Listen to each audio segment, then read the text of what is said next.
everybody, so today I thought I'd walk you through my phone setup and how I use it to be productive.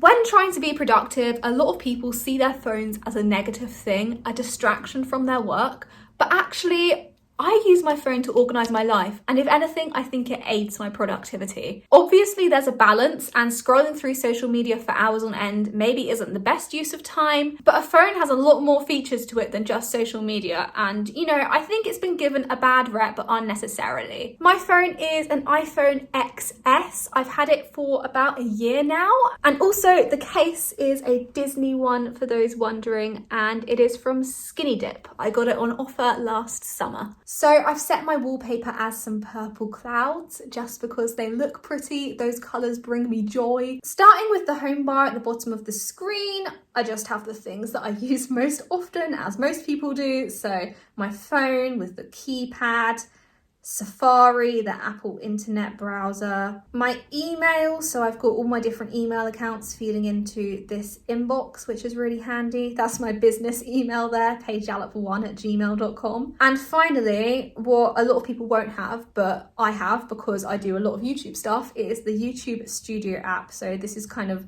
where I track all my video progress, and I can schedule videos, get links to videos, respond to comments. At the top of my screen, I have my calendar widget. Now, this isn't actually an Apple widget, it's a widget from Widgets, which is an app you can get. I like to be able to see easily what day of the month are we on, what date is Tuesday next week, what day is Friday next week. And this widget pulls it up right in front of me, can't miss it. And also it looks nice. I like the colorings of it, which is why I've used the Widgets widget rather than the Apple calendar widget. The only downside is when you tap into the calendar, when it's using Widgets, you don't actually get your full yearly calendar up. You get taken to Widgets, but that doesn't actually bother me because I don't really use my iPhone calendar to plan my activities. I have a paper diary instead, which I prefer to use for scheduling. In the top left, we have the Notes app. I use this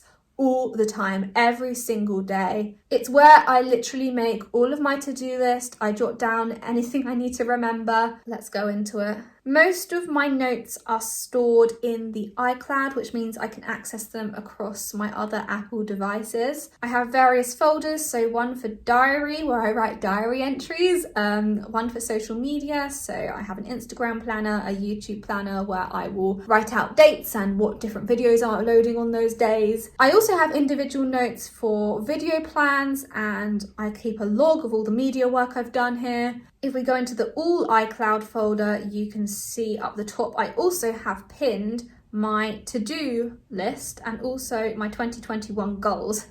Top of my to-do list, you can see, is listen to Apollo 11 podcast. I actually do really want to listen to that. Everyone has recommended it to me. I listened to the first episode quite a long time ago. I think I even mentioned it on a vlog, but I never got round to finishing it. So that's something I definitely want to do. This to-do list is actually very vague. I kind of see this list as something I would refer to if I'm bored and I don't know what to do and I just want an idea of an activity to do. I often have daily to-do lists on here as well, but I kind of delete those as and when I get through them. And therefore the more mundane, quick tasks are actually specific things rather than broad to-dos. So yeah, I absolutely love the Notes app. I use it all the time. The only thing I don't use Notes for is my actuarial job. I like to keep my work separate from my personal phone, so I do all that on my work computer. Next to Notes, we have Reminders, which I'm trying to get into. I haven't used so much in the past, but I'm trying to shift some of my to-do lists from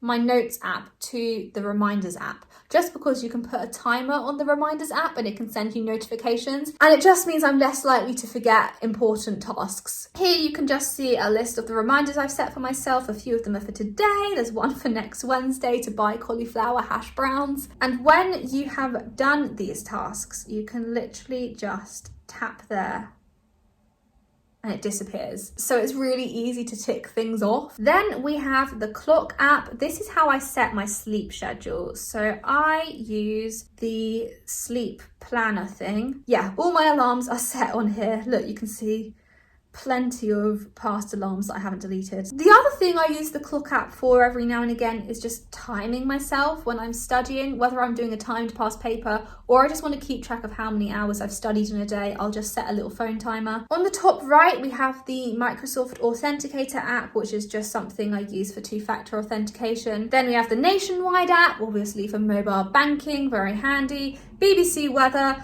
I check that most days. It's normally when I'm getting dressed in the morning and I'm trying to decide how many thermal layers I need that day. I will always, without fail, check my weather forecast. Spotify I use quite frequently. I enjoy listening to music when I'm working. Last thing I was listening to was the Spotify Chilled Pop Hits playlist. I'm also a big fan of this Spotify playlist called Good Energy. And Disney Instrumentals is a good one to study to, actually. Instrumentals are always better because I'm less likely to sing along.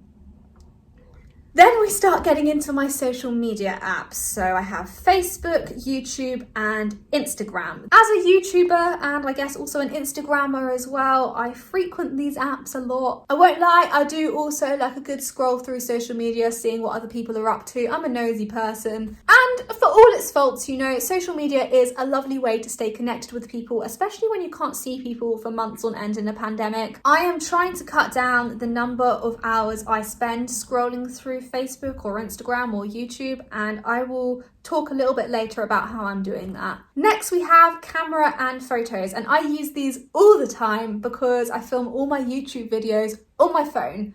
Apart from this one, actually, because I'm using my mum's phone because I'm currently giving you a phone tour and I can't film on this and show you around it at the same time. But usually I will be filming on this iPhone. I'll show you these funny pictures actually. I was doing some observing with my new Astro binoculars recently and I was trying to get a picture of the moon through the binoculars and I ended up with this bright dot. And that was the best my iPhone camera could do. It was very sad. So yeah, I would say I use camera and photos a lot more than the average person. I also just like taking photos for memories, you know? So then I have all my messaging apps, so just normal text messages, Facebook Messenger and WhatsApp. I probably use them all in equal amounts, maybe Facebook Messenger the most. I never used to be a big fan of texting and messaging. I always just preferred to speak to people in person. But given that we're in a pandemic and I can't see people, I do quite enjoy having apps available to message people who I haven't spoken to in a while and to catch up. And then we can swipe along to screen 2. I guess I'll talk about the widgets I have on here first. So up in the top right, I have a Widget Smith widget again. This one shows the phase of the moon, just because it looks cool and also as a nod to the fact that I did study astrophysics whilst at uni. Also, I need to track the phase of the moon because I'm secretly a werewolf. And then in the bottom left-hand corner, we have a screen time widget which displays the amount of time I've spent on my phone that day. This is part of my new plan to stop me scrolling through social media for hours, because when I look at this and I see it smack bang on my home screen, I think to myself, I've spent too much time on my phone. I should really get off my phone for a while. It's just a reminder to not rack up my screen time too high. It is quite high today, my screen time. I won't lie, I woke up this morning, looked at this and thought, why is my screen time so high? I've literally only just woken up. And then I remembered that I stayed up until like 1 a.m. watching YouTube videos. So yeah, but to be fair, this is the widget doing its job. I'm looking at it right now and thinking, whoa, that is way too high. I need to stay off my phone. That's exactly what I'm going to do for the rest of the day. So, you know, the widget is working. It is making me feel guilty for spending too much time on social media. Going back to all of the applications, in the top left, I have Discord. I use this to video call, voice call my university friends. We sometimes have games nights and we'll all go on Discord. I'm basically a gamer now. Next to that, I have Strava, a very well-known app which I use to track my runs. It measures how far I've gone and how long it's taken me.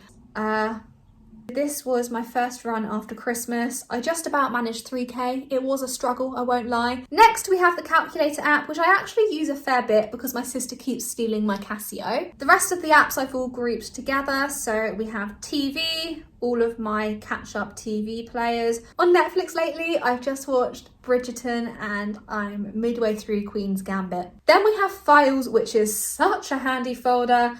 I use the Files app quite regularly because it has all of my files saved in iCloud, so all of my documents that I have saved on my computer and laptop all are synced to this Files as well. If you go into Documents, see I've got Actuarial Study, CATAM, that was my computing projects last year, Final Cut Pro libraries, job internship applications. Cam Scanner is the best. Like, the quality of scans it gives you is so good when you're literally just taking a photo on your phone. Now we're all working remotely, I've been using this so much. When I was at university, I had a lot of handwritten pages of equations that all needed marking by supervisors, so I needed to scan them. I actually need to use this app later today because I've got a statistics assignment that I need to scan and send in. And the other apps in this folder are just really useful for shared documents. I find myself using them a lot. Then I have the health folder, so I have my NHS COVID-19 app. If you live in the UK, make sure you've got that. The health app I use from time to time. My favourite thing on the health app is seeing how many steps I've done in a day. And then Couch to 5k, that is just training myself and my mum to run 5k. In the photo folder, I have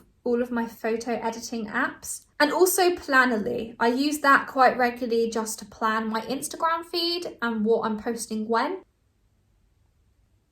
I don't think I've actually really explored all the features of this Plannerly app because you can actually schedule posts, which is so incredibly useful. But yeah, you can just see all of the posts you already have to your feed, and then you can upload posts that you want to post to your feed and see how they look on your feed, and also plan stories. Hohem Pro just links my phone up to a gimbal that I sometimes use when filming. iMovie I don't normally use. I normally edit on my iMac, but it's there if I need it. So in my Learn folder, I have Skillshare. I'm sure a lot of you have heard of this before. It's a platform with tons of different virtual courses in so many different disciplines. New Scientist is just the app that pairs with New Scientist magazine, so I have a weekly subscription to that. I actually get a paper copy through my door every week, so that's what I've been reading at the moment, but I can actually download copies on the New Scientist app as well. Here's an example of an article I downloaded last year at some point saying alien civilizations could move their star to avoid a cosmic disaster. Blinkist is an app on which you can listen to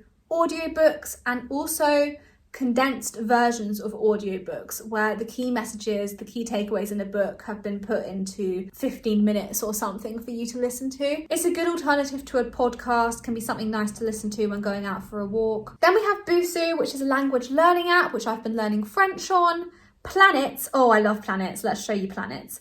This is the best. If you point your phone around, it shows you the constellations, the planets. It's great when you're out for a walk on a clear night and you see a constellation and you're like, which one is that? You just point your phone in its direction and it literally tells you. Really handy if you're getting into astronomy and observing. Helps you point your binoculars or telescope in the right direction. It also shows you when planets are visible. It says for the Earth, ooh, as visible. I've never seen that before, that's really funny. Forest and Flora I have used extensively in the past when studying. They basically lock me out my phone, so I can't go on my phone when I should be studying. Here you can see my forest from yesterday. I planted 4 trees. I think that was 2 hours in total I spent locked out my phone. Oh, and the general idea I should have mentioned before is that you grow a tree while you're locked out your phone. Forest and Flora basically do the same things, but Flora is free and Forest isn't. The good thing about Forest and where it beats Flora is that you can plant a tree with another person, or actually with as many people as you like. So I've done sessions before where me and like 30, 40 other people have all locked ourselves out our phone and grown a tree together. But the thing with it is if any single person goes on their phone, everyone's tree dies. It's fun for doing group study sessions and keeping everyone accountable. Next folder is Listen. Quite a small folder. We only have podcasts and Headspace, which is a mindfulness app. I haven't used it a lot, but I got a free subscription to Headspace when I subscribed to Spotify. There was a deal on last year. And the other week, I did actually try doing some yoga for the first time. So I think I might actually try and get back into some mindfulness. Next folder is food for the all-important takeaway orders. Literally, they have made lockdown slightly more bearable. This folder is called Useful, and it's really quite a jumble of apps. First, we have the news app. Actually, I do go on the news quite a lot on my phone, but I access it via the far left swipe rather than through this actual app icon. Got to keep up with all the latest COVID vaccine news, you know. ACNH guide.